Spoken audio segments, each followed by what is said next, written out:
What if everything you were taught about salvation is completely wrong? In 2013, I gave my life to Jesus, entering a radical, born-again stage and dedicating 9 years to intense spiritual practice. I was a literal-minded Protestant who believed my sins were automatically wiped clean. But when I finally unlocked enlightenment, I didn't wake up in heaven. I woke up on the judgment seat of a raw, unfiltered purgatory. In this video, I'm going to share the shocking, gruesome reality of facing my deepest hidden sins, and the exact moment a false accusation shattered the trial and set my soul free. If your world is collapsing, don't click away. Today I am going to share with you what I wish someone had told me before I became a Christian. This is the story of the shock and total surprise I experienced when I ended up in purgatory, a place I never imagined I would see, because of my heavy Christian religious doctrine. If you are a Christian, I was once in your exact shoes. I came to believe in Jesus back in 2013. My life completely transformed. I experienced a radical, born-again stage and changed drastically. It was remarkable, to say the least. One of the biggest changes was my complete devotion to my new religion. I spent 9 years in heavy spiritual practice. By that, I do not mean how often I sat in a church pew or took part in events. I mean what I did with my actual time, and how much of that attention was allocated to God. In the spiritual world, your time and your attention are your currency. The more time you spend focusing on God, the more spiritual money you generate. Once you accumulate enough money, you unlock God's wonderful store where you can purchase enlightenment, along with other cool abilities. But here is the truth they don't teach you. Heaven, hell, and the underworld are all states of being you can experience right here in your actual, walking life. You will very likely visit them. Knowing exactly which reality you are standing in is critical, because each realm requires different things from you to safely pass to the next phase. The reality of true enlightenment will completely shatter a Protestant Christian. Their entire world will collapse, because what they believed is not how things actually operate. I know, because I was there. I was shocked, as a self-identifying Protestant, to discover that purgatory even exists. As a Protestant, I was taught that Jesus' death was entirely sufficient. Jesus said, "It is finished." The Bible taught me that his sacrifice was all that was needed. Of course, there were the Catholics, who stood on the opposite side. They taught the concept of purgatory, citing the writings of Paul about fiery trials and the soul needing to be refined. As a literal-minded Protestant, I shunned those teachings. I believed the Catholics were 100% wrong, satanic, and a disgrace to Christianity. I actually used to believe that. So it was a massive shock to suddenly end up in purgatory. When you end up in that underworld state, you will know it instantly. You will recall the Catholics and say, "Wow, they were right the whole time." As it turns out, it is not enough to just claim what Jesus did. Each individual soul must still be held personally accountable. Entering purgatory feels like a profound separation from God. When I was stuck in purgatory for about 3 months, I had to face all of my sins, including the hidden ones I thought no one else knew. I had to be judged, I had to defend myself, and I had to earn my ultimate release. No one tells you about this part, not even the Catholics who were completely correct about the place existing.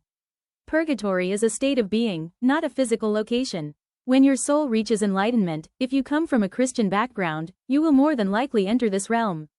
It took years of heavy spiritual practice where my entire life revolved around God. No matter what I was doing, God was at the center, to finally unlock enlightenment. Once you attain enlightenment, regardless of the path you took to get there, everything changes. For me, the very first step after enlightenment was purgatory.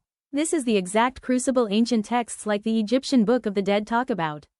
In those ancient records, it is described as the weighing of the heart, in the hall of Ma'ah. Your deeds must balance perfectly against the feather of truth. If your heart is weighed down by the heavy baggage of unexamined sins, you cannot pass. This mirrors the Catholic definition of purgatory rooted in Paul's letter in 1 Corinthians chapter 3. Paul describes a purifying fire that tests the quality of a person's life works. The soul is still saved, but it must suffer the painful loss of its illusions through a refining fire. Both traditions emphasize the exact same mechanic, a mandatory purification of the soul from earthly burdens before it can transition to a higher state. In this space, your mind becomes razor sharp. You understand exactly what is happening to you, and you are forced to find the right words to defend yourself when the time comes. Upon entering my ceremony, the main being in charge told me to calculate my tarot birth cards. I easily found a free calculator online that asked for my date of birth. It was that simple. That is how I learned we are all assigned tarot birth cards that map out our obstacles, challenges, life direction, and core soul purpose.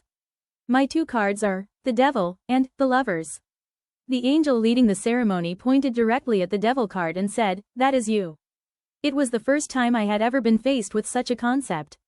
I gulped, and in a small voice, I said, "Yes." What followed next was a barrage of accusations from various other beings in the ceremony. They called out my specific sins.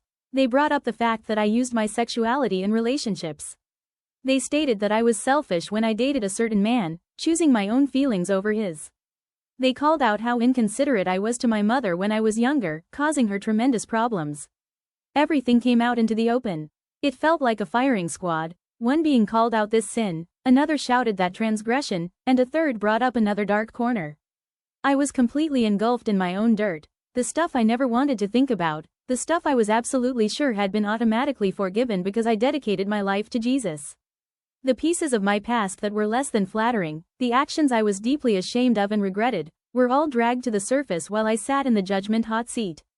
Judgment is a gruesome process. There is an overwhelming feeling of helplessness as your past is uncovered. You are humbled, extremely humbled, given the circumstances you find yourself in. The beings, while not malicious, are brutal and direct. There are no kind words or fluff being thrown around. There are no bedside manners or gentle ways of delivering the information. What you are told is raw, unfiltered, and cuts straight to the bone. You cannot defend yourself because the sin does not present itself as a thought or a debate, it manifests as a known fact. When a person is living in the 3D world, they find ways to justify their actions. For example, if someone wants to choose their own feelings over their partner's, they will look up articles online about how to choose yourself, how to respect yourself, or how to walk away from places that no longer serve you. By using these self-help templates, the person justifies their behavior to themselves, believing it isn't a sin. But in purgatory, that coping mechanism is completely stripped away. You are locked out of your justifications. Instead, the sin is presented to your consciousness as a total knowing, an absolute realization that you were wrong. You cannot defend it because there is no defense to make. It enters your mind as a concrete fact. It bypasses all your excuses of, "I was just choosing myself," or, "I thought I was doing the right thing." It enters as what the Gnostics call a direct knowing. During judgment, these Gnostic knowings are fired at you one after another, breaking down your ego until you are entirely humbled.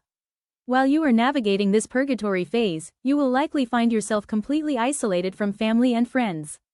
As with any true spiritual path, a period of total solitude is required for the heavy lifting the self must undergo. This is incredibly difficult, but it is necessary. Your focus must become entirely about you.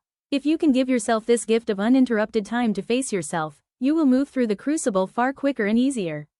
This judgment phase is deliberately stretched out, forcing you to look at and internalize every single sin until you are thoroughly cleansed and purified.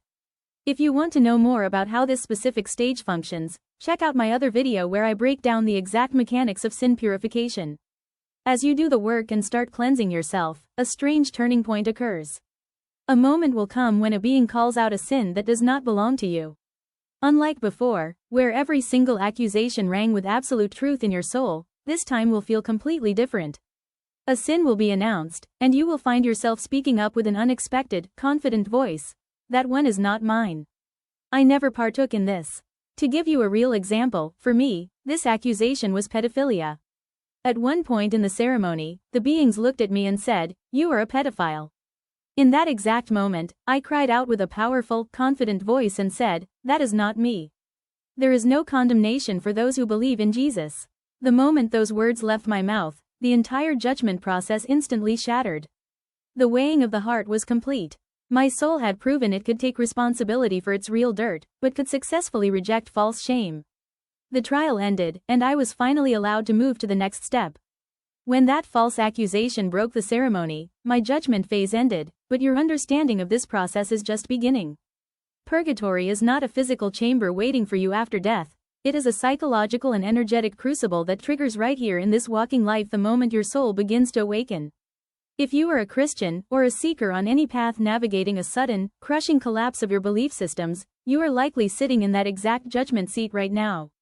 To help you survive this purification phase without letting your world completely fall apart, here are 3 structural laws of purgatory you must master. 1. Stop running from the shadow. You cannot use modern self-help templates or religious dogma to justify your past actions. The ego loves to look up articles on self-love to excuse selfish behavior, but the universe operates on direct knowing. Total, brutal, and radical honesty with yourself is the only currency that clears the ledger. Stop defending your dirt. Sit with it, acknowledge it as a factual event, and let it burn through you. 2. Calculate your karmic blueprint. Don't wait for an entity to point a finger at your energetic blocks. Take initiative. Calculate your tarot birth cards today.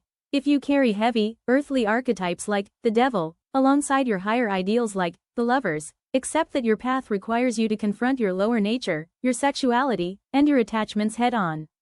Knowing your blueprint gives you a map of the exact obstacles you are here to overcome. 3. Know where to draw the line. The ultimate test of purgatory is not just bowing your head in humility, it is knowing who you are when the smoke clears. True purification requires you to take absolute accountability for your actual mistakes, but it demands that you confidently reject false guilt, shame, and projection that does not belong to your soul. Your liberation begins the moment you find your voice and declare, "That is not me."